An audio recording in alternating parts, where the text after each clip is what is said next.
healing discipleship, no? So, nasa pang day 78 na tayo. Ano nakikita nyo sa picture?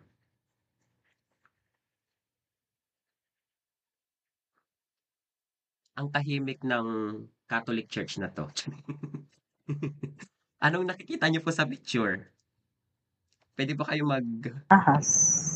May ahas? Ano Ahas ba pa? yun? Yes, Nakapako ahas. sa krus. May Ahas ba nakapako yun? sa Ahas ba yun, krus. RB? Yes po.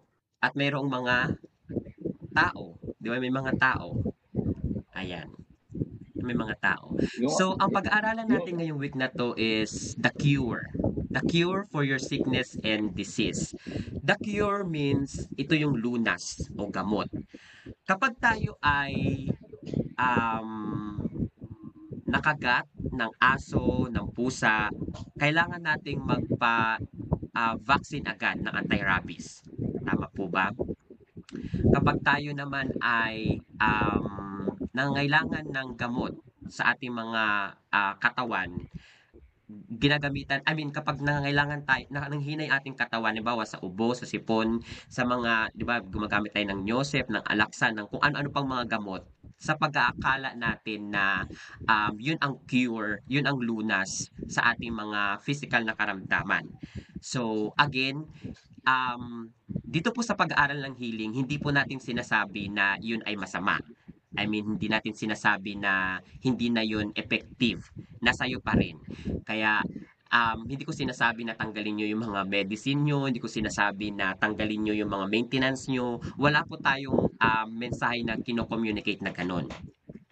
Kaya nga lang, dito po sa pag-aaral sa divine healing, nagre-response tayo sa kung ano yung sinasabi ng salita ng Panginoon. So, later on, pag-aaralan natin yung God's Word is a medicine sa sinasabi sa Proverbs. Pero dito po sa araw na to, magpo-focus lang tayo sa the cure for your sickness and your disease. So, dito po sa unang picture, ito pong picture na to, ito po yung sa medical field po, ito po yung logo nila. Kuya Bernie, pwede pong pa-mute. Ayan. Thank you. So, pa-mute na lang po. So, ito pong first na picture na po, ito po yung logo ng medical field. Yung mga nursing, yung mga nurse, yung mga doctors, alam nila yan. Na ito yung logo nila kung saan mayroong pole, tapos may ahas. Ito daw po ay, sinasabi nila ng history na ito daw ay mula kay yung mga alam niyo po yung mga Greek mythology, 'di ba yung sa mga Greek mythology, mga Diyos-Diyosan ng mga Greek nung panahon na yon. Sinasabi nila na ito daw ay Diyos ng mga Grego kung saan si Asclepius, hindi ko mabanggit. Siya daw ay pinapaniwalaan na God of healing. Yung mayroon siyang rod, tapos mayroong serpent. Yun. So, yun ang sinasabi ng mundo. Pero tayo bilang mga Kristiyano, hindi natin yun ganun. Hindi yun ang belief natin. Hindi yun ang pananaw natin. Kasi sa Christian na pag-aaral o sa biblical na pag-aaral, ito pong picture na 'to sa una, ito po ay nagrerepresenta ng ginawa ni Moises dito sa Numbers, which is babasahin po ni Ate Dolly mamaya. Tapos itong part na 'to, makikita natin 'tong pangatlong picture, ito po ay konektado. Kasi ito pong ginawa ni Moises na 'to, ito ay symbolic ng gagawin ni Jesus after nung Old Testament, which is yung mapapako siya sa krus. Ano yung sinisimbolize nito? Bakit siya naipako? At ano yung naging epekto sa ating mga manampalataya? So, the cure for your sickness and your disease. So, ang pag-aaral po natin, ito po ay kinuha natin sa Numbers. At ito din po ay kinuha sa Deuteronomy. Pero bago po doon, bakit natin siya pinag-aaralan? Bakit natin tinitingnan ng Old Testament? Kasi ang sabi ni Apostle Paul sa Romans 15:4, sinulat niya po, "For whatever things were written before were written for our learning, that we through the patience and comfort of the scriptures might have hope." Sinasabi ni Apostle Pablo na ang mga bagay na naisulat noon, ito daw po ay naisulat para sa ating ikatututo. Sa ibang translation, to teach us, 'di ba? So makita po natin dito na again, sickness and disease hindi po tutol para tayo ay maturuan ng Diyos. Now, hindi ko po sinasabi na wala tayong matututunan doon. Meron tayong matututunan sa buhay sa ating mga kalagayan. Pero hindi po best, ah, hindi po pinaka-best ng Diyos na tayo ay turuan sa mga sakit at karamdaman. Kasi maliwanag na sinasabi ni Pablo na yung mga bagay na naisulat noon, which is the scriptures, the Bible, even the Old Testament, even the New Testament, ito ay naisulat for our learning. So ang tanging, yung tanging ano lang po natin dito, yung tanging, 'di ba sa school meron silang ginagamit na mga libro, 'di ba meron silang ginagamit sa halimbawa sa English, sa Math, sa Science, meron silang mga ginagamit na libro para sila ay para ang mga bata ay maturuan. Sa ating Kristiyanong pamumuhay, ang Bible po, ito po ang ating libro, kung saan ito yung tanging libro natin na tayo ay matuturuan ng Diyos sa pamamagitan ng pagtuturo ng banal na espiritu. So, yan po, Romans 15:4. Maliwanag ng sinabi ni Pablo. So, kung meron man dito nagsasabi na natuturuan siya ng Diyos pamagitan ng sakit at karamdaman, vina-violate mo yung sinasabi ni Paul. Kasi only the word of God, yung mayroong authority na ikaw ay turuan ng banal na espiritu sa pamagitan ng salita niya, sa pamagitan ng salita ng Diyos. Pumunta na po tayo sa Numbers. Babasahin muna ni Ate Dolly sa Tagalog, tapos ihimay-himayin ko siya mamaya. So, mga bilang, chapter 21, mula sa verse 4 to 9. Ate Dolly. Amen. Ang mga makamandag na ahas mula sa bundok ng Hor, nagpatuloy ang mga Israelita patungong dagat na pula upang iwasan ang Edom. Subalit nainip sila sa pasikot-sikot na paglalakbay. Nagreklamo sila sa Diyos at kay Moises, "Inilabas mo ba kami sa Ehipto upang mamatay lamang sa ilang na ito? Wala kami makain ni mainom. Suyang-suya na kami sa walang kwentang pagkain ito." Dahil dito, pinadalhan sila ni Yahweh ng mga makamandag na ahas at maraming Israelita ang natuklaw na mga ito at namatay. Kaya lumapit sila kay Moises, sinabi nila, "Nagkasala kami kay Yahweh at sa iyo. Ipanalangin mo kami na kanyang paalisin ang mga ahas na ito." Nanalangin nga si Moises para sa Israel. At ganito ang sagot sa kanya ni Yahweh, "Gumawa ka ng isang ahas na tanso, ilagay mo iyon sa dulo ng isang mahabang kahoy. Sino mang natuklaw ng ahas at tumingin doon ay hindi mamamatay." Ganon nga ang ginawa ni Moises. Kaya lahat ng natuklaw ng ahas ay tumitingin sa ahas na tanso at hindi nga namamatay. Amen. Amen. Maraming salamat, Ate Dolly. So, dito po makikita natin yung binasa natin, Dolly, kung napapakinggan natin o kung sinusundan natin. Yung background po nito, ang bayang Israel, sila po ay patawid na sa lupang pangako, sa lupang ipinangako ng Diyos. Doon sa kanilang paglalakbay, sabi sa verse 4, dahil sila ay papunta sa Mount Hor, sila ay papunta po sila sa Edom, yun po yung land na yun, tapos dadaan sila sa Red Sea, nandun pa lang sila, nagjo-journey pa lang sila sa Mount Hor, sabi sa verse 4. Tapos ang sabi dito, the people become very discouraged on the way. Meron pong malaking impact yun sa akin kasi sometimes kapag tayo ay nasa sakit at karamdaman, we are so very discouraged. Yun yung unang nararamdaman natin, yun ang unang nakikita natin, yun ang unang naisip natin at yun ang unang nararamdaman natin. Wala pong problema doon dahil tayo ay mga tao. We are in our human, 'di ba? So walang problema doon. Pero bilang mga Kristiyano, hindi yun dapat ang ating nagiging, hindi tayo nananatili sa gano'ng pakiramdam o sa gano'ng pag-iisip. So, they were very discouraged on the way. Sometimes on our healing journey, nadi-discourage tayo kasi inisip natin, "Gagaling pa ba ako? Ano, bakit ko 'to naranasan? Bakit ito ang nadadaanan ko?" 'Di ba? Yun po yung sinasabi sa verse 4. Pagdating sa verse 5, ang mga tao ay nagreklamo sa Diyos at kay Moises.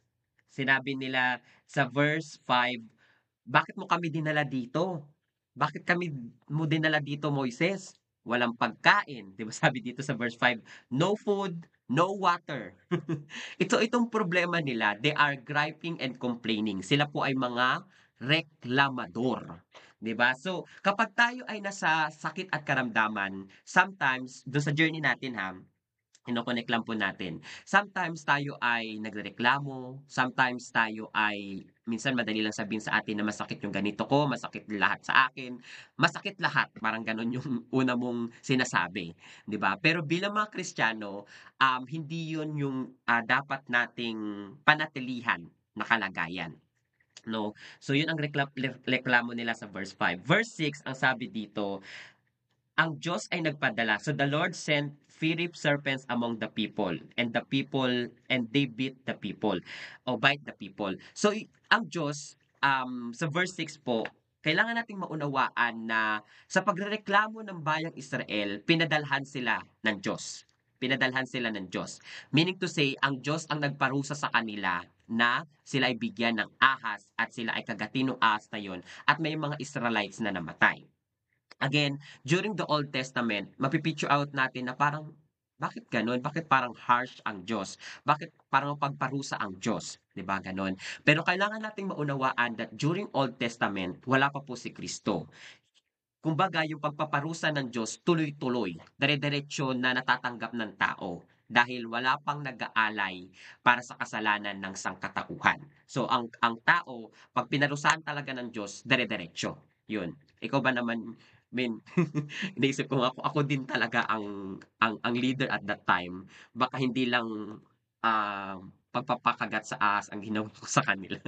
Sa pag-iisip ko lang po yun, So, dito sa verse 7, sabi dito, therefore the people came to Moises. So, pumunta sila kay Moises.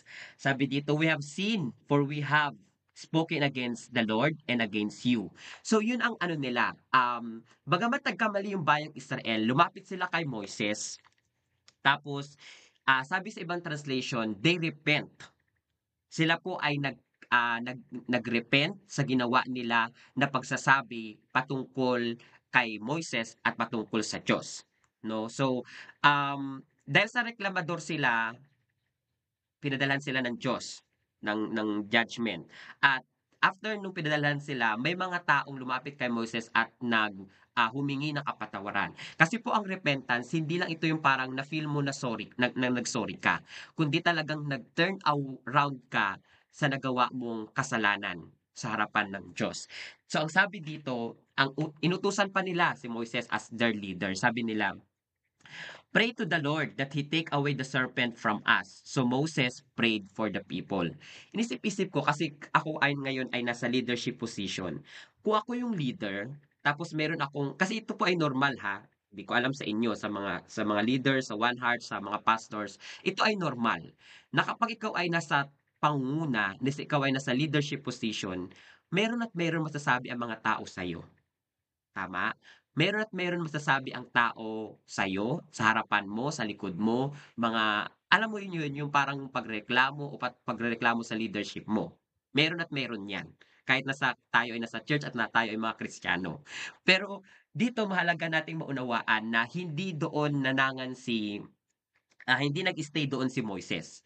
Talagang siya ay, kung ano yung sinabi ng mga Israelites na manalangin siya sa Diyos, nag-pray siya.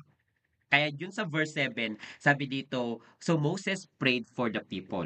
'Di ba ang hirap nun as a leader, pagpe-pray mo pa ba yung mga taong nagsasalita against sa'yo, maaring sa harapan mo, sa likod mo? Yun pa ay question ko para sa mga leaders. So, sabi dito sa verse 8, punta na po tayo sa verse 8. Ang sabi dito sa verse 8, then the Lord said to Moses, make a fiery serpent and set it on a pole, and it shall be that everyone who is beaten when he looks at it shall live. So nagpray si Moses po, di ba? Tapos sumagot ang Diyos sa panalangin ni Moises. So katulad nito tayo ay nagpe-prayer meeting, alam natin na ang Diyos ang sumasagot sa atin sa anumang ating mga ipinanalangin. So, sumagot ang Diyos sa verse 8. Ang sabi niya, in-instruct niya si Moises na gumawa ka ng bronze or serpent na fiery serpent at ilagay mo siya doon sa tungkod, sa pole. Tapos ang instruction ng Diyos, ang lahat ng mga nakagat ng ahas, na unang ahas, at ang lahat ng titingin doon sa ahas na nandun sa pole, sila ay mabubuhay. Kaya sa verse 9, sumunod ba si Moses? Sumunod po siya. Sabi sa verse 9, so Moses made a bronze serpent and put it on a pole. And so it was, if a serpent had bitten anyone, when he looked at the bronze serpent, he lived. So maliwanag sa verse 9 po na sumunod si Moses sa pinag-uutos ng Diyos. Gumawa na nga siya ng bronze na serpent, tapos naglagay siya doon sinet up niya doon sa pole, tapos lahat ng mga nakagat, maaring may mga nakagat na hindi pa talaga namamatay, at mayroong mga nakagat na nakatingin pa doon sa bronze na ginawa ni Moses. At lahat ng mga tumingin doon, sila po ay nabuhay. Now,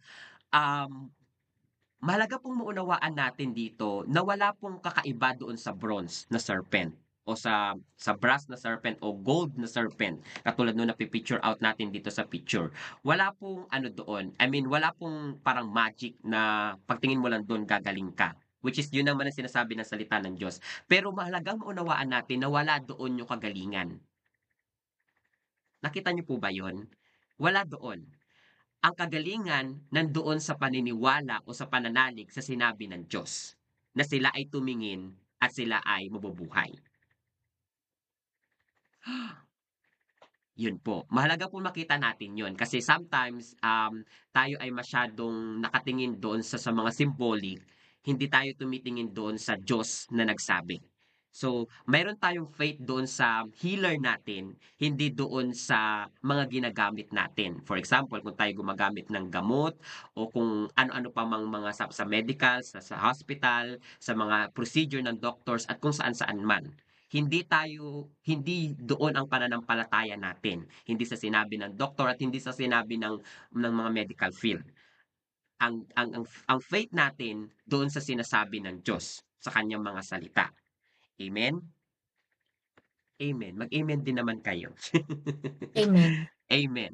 Yun. So, later on po kasi nagkaroon ng problema kasi dahil sa sinasabi natin 'di ba doon sa gumawa sila sa bronze na bronze na ahas na 'yon, nagkaroon ng problema ang Israel. After po ng isang century, 100 years, hindi naman exact na 100 years, basta centuries po siya based sa pag-aaral, nagkaroon ng problema ang bayang Israel. Bakit? Anong ginawa nila? Pabasa nga atila ng Pangalawang Hari 18:9, I mean 18, chapter 18 verse 4. Nakikita mo ba sa screen mo? Yung Tagalog. Ito sa Sa Pangalawang Tagalog Hari. English na. Kahit Tagalog o English. Sige, wait lang po. Hanapin ko lang po. Sige, habang hinahanap ni Atila, basahin niya maya. Ang sabi dito sa Pangalawang Hari 18:4, He removed the high places, shattered and sacred pillars, and cut down the Asherah poles. He also demolished the bronze snake called Nehushtan that Moses had made, for up to that time the Israelite had burned incense to it. Atila, pabasa po sa Tagalog. Ipinagiba niya ang mga dambana sa mga sagradong burol at ipinasara ang mga sinambahang haligi, pati ang rebulto ni Asherah. Dinurog din niya ang tansong ahas na ginawa ni Moises na kung tawagin ay Nehustan, sapagkat hanggang sa panahong iyon ay pinagsusunugan pa nila ito ng insenso. Ayan, salamat Atila. So makikita po natin sa Pangalawang Hari, nung panahon na ng mga hari, yung tinutukoy po dyan na he remove and he demolished, ito po ay si King Hezekiah o si Haring Hezekiah. Kung matatandaan natin, si Haring Hezekiah, siya po yung hari na nag-pray sa Diyos sa Ikalawang Hari chapter 20, na siya po ay nag-pray dahil mayroon siyang sakit, tapos in-extend ng Diyos yung life niya ng 15 years. 15 Kaso nga years. lang, yung 15 years na in-extend sa kanya, hindi naging kapaki-pakinabang. And then later on, Sinayang namatay niya. siya. So, sinayang niya. Ganun pa man, siya ay, nung panahon niya po, talagang pinagtatanggal niya lahat ng mga Diyos-Diyosan, pati yung ginawa ni Moises na ahas doon sa pole na yun, nagtatanggal niya. Kasi nga, imbes na nananalig sila doon sa healer nila na ang Diyos ang nagpapagaling, focus na sila doon sa symbolic na kung saan doon sa ahas na nandun sa pole. 'di ba? Ito ay familiar sa atin dahil lalo na sa Tondo, maraming mga Diyos-Diyosan na mm, sinasamba ang tao, katulad ng mga Nazareno, mm, Black Nazarene, mga Santo Niño at kung mm, ano-ano pa man. mm, Kasi nga sabi nga ng tatay ko before, yung kapatid ko kasi noon na lalaki, na panganay na lalaki namin, hindi siya nakakapagsalita. 5 years old na siya. Tapos ang sabi ng tatay, pinamanata niya daw sa Black Nazarene, tapos yun, nag ano-ano siya, kung ano pa man. Tapos nagulat siya yung kapatid ko nakapagsalita na. Which is, hindi ko maintindihan yung gano'n. So, hindi natin, I mean, kino-condemn ko to the core yung pagsambang ginagawa ng mga tao, lalo na sa mga Diyos-Diyosang ginagawa ng kamay. Kasi wala naman doon yung kagalingan. I mean, wala, at kahit sabihin nila na hindi symbolic lang yan ng faith namin, hindi pa rin. Kasi even the Old Testament, kino-condemn na yan, na yung mga pagsamba sa mga Diyos-Diyosan, sa mga ribulto, yun ay pinagbabawal ni Yahweh. Kasi imbes na mm, mag-focus ang tao sa Diyos, mm. nafo-focus na sila dun sa sinasamba nila. Yung Yun. sinasamba. So yun po ang naging problema ni ng Diyos dito sa bayang Israel na yon. So kung tayo po magpapatuloy, sabi po dito sa sumunod sa John 13, sa John 3:4 to 15, yung Old Testament po kasi yun ay yun po ay symbolic ng gagawin ni Jesus na pag-aalay sa cross. So sa chapter 3, ito po yung background kung saan pinapakilala po yung born again, yung kapanganakang muli. Mm, 'No? So, kausap po ni Jesus dito si Nicodemus. Yun po yung background nito. mm, So, sa pag-uusap nila ni Nicodemo sa chapter 3, sabi po sa 14, sabi ni Jesus, kung paanong si Moises, and as Moses lifted up the serpent in the wilderness, even so must the Son of Man be lifted up. So, yun ang sinasabi ni Jesus.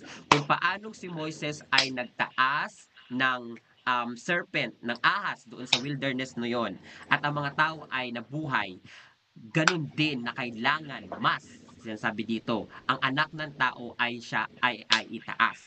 Bakit? Sa verse 15 po sinasabi diyan that whoever believes in him should not perish but have eternal life. And then sa verse 16 sinasabi na diyan na gayon na lamang pag-ibig ng Diyos sa sanlibutan. So familiar sa atin yung verse 16 pero hindi familiar sa atin yung 14 and 15. Yun. So very I mean, lagi natin kino-quote ang John 3:16. Alam na alam natin yun kahit tayo nakapikit, tayo ay alam na natin yun. Pero sa verse 15, sabi po dito, sa sino mang manalig sa kanya ay mabubuhay. Katulad nung nangyari sa Old Testament. Malagang maunawaan natin dito na ang tao talagang ipino-focus ng Diyos doon sa paniniwala sa kanya, mm. sa pananalig sa kanya. Again, hindi doon sa mga iniinom natin o hindi doon sa mga Mm. procedure ng mga doctors. Pinapasalamatan natin ang Diyos na siya ay nabinigyan niya ng katalinuhan yung mga doctors and Parang may hospital ginagamit na lang niya. ginagamit ng Diyos para tayo ay Mm, pagalingin. Kasi katulad nga mm, nung sinabi ng isang ministers, kung hindi ah, kung hindi dahil sa mga doctors, lahat na ng mga Kristiyano ngayon ay patay na. Yun yung ginagawa niyang joke. Kasi yung masyado nang naging, ang mahirap kasi yung masyado ka nang naging, tawag dito, masyado ka nang naging nakasalig ba? Dependent. nakasalig o Dependent. Nakadepende, nakadepende oo. doon sa mga procedures. Which is again, Mm, hindi po yun masama. Pero kung yun na yung parang naging mas mabigat sa'yo, kaysa mm, sa Diyos, may problema na doon. Kasi oo, kailangan mo lang manalig sa Panginoon. And then, yung mga procedures ng mga doctors at ng mga gamot, mm, to be followed na lang po yun. Yun. So, kinote din po ito ni Pablo sa Galatians. Sabi niya po, Christ has redeemed us from the curse of the law. Kasi po, during Old Testament, kapag hindi mo sinunod ang law, meron pong sumpa, which is mm, sinabi ko na po last time, ang sakit at karamdaman, ito po ay form ng ito po ay form ng curse. Kaya nga dumating si Jesus kasi sabi doon, "Cursed is everyone who hangs on a tree." Yun po yung sinasabi doon. Ito po ay kinote ni Pablo sa Deuteronomy 21 kung saan sinasabi diyan, "Because anyone who hangs on a tree is under God's curse." So, si Jesus po ang naging sumpa para sa atin, para tayo ay makatanggap ng eternal salvation, eternal na redemption, at yung sinasabi doon na part of our salvation is yung healing sa ating mga physical na pangangatawan. Kaya sa verse 14 sinasabi na yung blessing ni Abraham napasa atin ng mga Hentil at tayo ay nakakatanggap ng mga pangako ng Banal na Espiritu through faith. So, mahalaga na ma-point out natin dito bilang mga Gentiles nation po, bilang tayo mga Hentil, kasi hindi naman tayo Hudyo, tayo ay nakabilang sa pagpapala ni Abraham dahil sa ating pananalig. Kasi yung ginawa ni Jesus, yun po ay grace. Ito yung mahalagang i-point out dito. Yung healing na yung healing, ito po ay provide na ni Jesus 2,000 years ago. Yun ay grace. Pero through faith, ito po ay na-access natin. Like for example, gamitin na lang natin yung work ni Ate Paula. Di ba sa Ate Paula ay teller sa bangko? Ang mga tao na nagde-deposit doon sa mga bank account nila, pwede silang mag-withdraw gamit yung identity nila, yung ID nila, over the counter, at saka yung mga passbook nila, at saka mga ATM nila. Kung mayroong nakadeposit. Pero kung walang nakadeposit, kahit magkaskas sila doon ng ATM nila sa bangko at mag-over the counter pa sila gamit yung ID nila at saka yung identification nila, kung wala namang na-deposit, Wala ka, sa palagay wala ko, kang walang pera. bibigay. Wala. Hindi mo wala kang Hindi mo, wala kukunin. kang makukuha. Zero. As in zero balance. So, yun po ay pagpapalintulad lamang na 2,000 years ago, by grace, nag-deposit Mm, na ang Diyos sa atin ng kagalingan. mm, Paano natin mm, siya na-access? Sa pamamagitan ng mm, mm. pananampalataya. Through faith. Amen. Kaya balance po ang grace at faith. 'Di ba sa sinasabi sa Ephesians. So mahalagang maunawaan natin na pagdating sa kagalingan, hindi ito yung ipo-provide pa lang ng Diyos sa iyo. Ito ay Binigay na niya. provide na, ibinigay na. Ang kailangan mo lang tumanggap sa pamamagitan ng Manalig ka. pananampalataya. Liliwanagin po yan natin sa pagdating ng mga araw kasi po may pag-aaral patungkol diyan sa grace and faith. Yun. Amen. So, tayo magpatuloy po sa yun po ay doon na sa last na yon, sinasabi diyan na yun ay kinote na yon, because anyone who hangs on a pole is under God's curse. So mahalagang maunawaan natin again for my conclusion po dito sa pag-aaral natin ngayong araw na ito, ngayong umagang ito, mayroong cure na binigay ang Diyos para sa ating mga sakit at karamdaman. Hindi niya tayo iniwan sa ere. Kahit pa ang tao ay nagkasala, kahit pa ang tayo ay sumuway, kahit pa ang tao ay masuwayin at sa likas sa kanya ang magkasala, gumawa ang Diyos ng paraan. 2,000 years ago, siya ay nag-provide. Kung paanong si Moises ay na leader na nagtayo ng pole at ng ahas sa ilang, which is symbolic lang yun ang gagawin ni Jesus, nung naitaas na ang Panginoong Hesus sa krus ng Kalbaryo. During the Old Testament po, ang mga taong titingin doon sa ginawa ni Moises na bronze na ahas ay gagaling. Amen. Pero hindi po doon ang kagalingan, doon sa symbolic, kasi symbolic lang po yun, kundi yung pagsunod sa sinabi ng Diyos. Sa New Testament po, pagdating sa John, mahalagang maunawaan natin na sa pagtingin natin sa ating pananampalataya doon sa ginawa ni Jesus sa krus ng Kalbaryo, ito po ay nag-provide sa atin ng physical na kagalingan. Physical na kagalingan, spiritual na kaligtasan, niredeem niya tayo, at yung marami pong cover yon ng ginawang pag-aalay ng Panginoong Hesus. Tayo nagkaroon ng relasyon sa Diyos, nagkaroon tayo ng relasyon sa ating healer, at marami pa po doon. Hindi ko siya maisa-isa ngayon kasi baka abutin tayo ng tanghaling tapat dito. Pero ang mahalaga lang ma-point out po dito na sa pamagitan ng faith natin sa ginawa ni Jesus, tayo ay binigyan ng physical healing. Tayo makatanggap ng physical healing. So ang tanong dito, saan mo tinitingin ang pananampalataya mo? Saan mo fino-focus ang pananampalataya mo? Kung ikaw ay dumadaan sa mga sakit at karamdaman, ano yung naging cure mo? Ano yung naging lunas mo? Nakafocus ka ba sa sinasabi ng doktor? Nakafocus ka ba sa mga hospital? Nakafocus ka ba sa pinakamagaling na mga doktor at mga pinakamagagandang gamot? O nakafocus ka pa rin sa Diyos na pinapanampalatayanan mo? Yun po ay iiwan kong question para sa inyo na muni-munihin natin ngayong week na to na ang Diyos, siya ay nagpapagaling, pero ang faith natin, kailangan nating ituon, isalig, talagang itingin sa Panginoon ang faith natin. So again, ngayong araw pong ito, sa umagang ito, iniiwan ko sa inyo ang mensahe o pagtuturo na the cure for our sickness and our disease. Pagpalain tayo